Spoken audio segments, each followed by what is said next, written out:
Samson met me, Samuel met me, not me meeting him. He met me on the streets of Kibera, sharing the message in 20. That was early 2017. So I remember on that day I was at the railway station. That's where he encountered me with some young youth, and I don't know what really approached him to come near me, but I realized I have a man standing next to me. No, I had gone Kibera for a job, but for the time I was in Kibera, I didn't find a job. But I just saw him around him, many youths. So I just wanted to know what is happening here.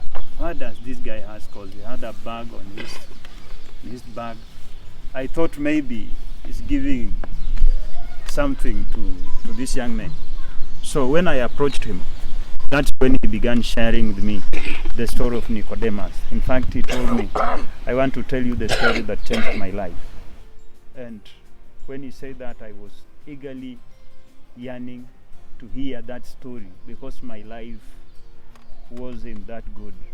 I was living a terrible life. I have a family at home. I had left 6 children at home and my wife, and all these children were young. In fact, the firstborn and the lastborn, it's in between 10 years. We have 6 children. Now, it forced me to go and find at least some green pastures to put something on the table for them to eat.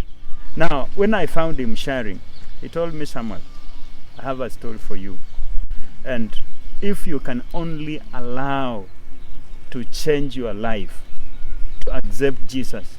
He told me about the story of Nicodemus. He said Nicodemus was a great man. He was a senior man. He was a teacher of the Pharisees. But one day he decided to meet Jesus at night by saying, I want to know how I can inherit the kingdom of God. And Jesus told him, unless you are born again. So he told me, if you can be born again, your life will be changed. Then he told me, just obey the word. He taught me the gospel fingers. And these things you have heard me saying before many witnesses. Go and tell faithful men who will be able to teach others, which is 2 Timothy chapter 2 verse 2. Then I stayed in Nairobi for 3 days. I felt life is becoming hard and harder. I just decided to come back home. When I came back home, because he had told me to share the same message, but I had no option how to share. But wherever I could desire to say anything, I had to call him. Although I didn't have enough time to call him, but whenever I could just beep, he could call and talk and talk. He could talk even 3 hours, just teaching me. He took his time to train me over the phone. In most cases, he taught me over the phone.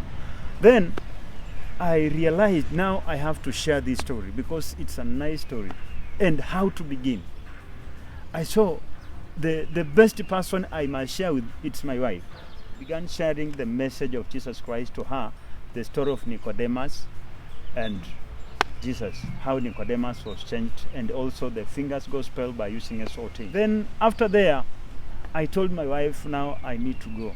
I need to go and share with brothers, because she felt that word belonged to her. I shared to her, and she got born again immediately after hearing that story. And she was so impressed with it, because I was a bad man. I used to fight. In fact, I used to beat her. But since that day, I thought things changed, because I could not argue with her, just slap her. But since that day, I got that message, and I told her, now I'm a changed man. I'm born again. I'm just here to serve God, and I hope we shall serve together, no suffering again. And from that day, things changed. So is he telling the truth? Yes, He's changed? He's telling the truth. He's changed. Huh? He's changed. I thank God because of our brother Jeff, who met with him when he has gone to Nairobi. He told me that he found a brother called Jeff, who preached to him a gospel about the story of Nicodemus and Jesus Christ. He also came back at home, and he was excited.